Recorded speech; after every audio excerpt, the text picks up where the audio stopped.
જે જૂનાગઢના અપહરણ પ્રકરણની અંદર જે કુલ 11 આરોપીઓની ધરપકડ થઈ હતી, એમની નામદાર કોર્ટ સમક્ષ આરોપીઓ દ્વારા ગઈ તારીખ 15ના રોજ જામીન અરજી દાખલ કરેલી હોય અને આજે એમની સુનાવણી હોય.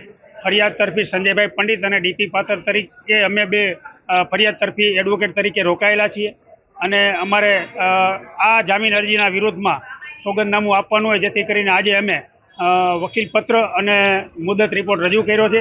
નામદાર કોર્ટે 3 વાગ્યા સુધીમાં હવે કઈ મુદત આપે એનું 3 વાગ્યા સુનાવણી રાખેલ છે. આરોપીઓમાં જ્યોતિરાદિત્યસિંહ ખુદ, પછી એમની સાથે જયપાલસિંહ છે, ઇન્દ્રજીતસિંહ છે, પૃથ્વીરાજસિંહ છે અને દિગપાલસિંહ છે. આ કુલ 5 જણાની જામીન અરજી રજૂ કરેલ. હા, એ તો જે નામદાર કોર્ટમાં રૂટિંગ મુજબ આરોપીઓને જે ETP એટલે કે અંદર ટ્રાયલ હોય ત્યારે દર 14 દિવસે રૂટિંગ મુજબ એને કોર્ટમાં રજૂ કરતા જ હોય, એ તો એમને રૂટિંગ છે.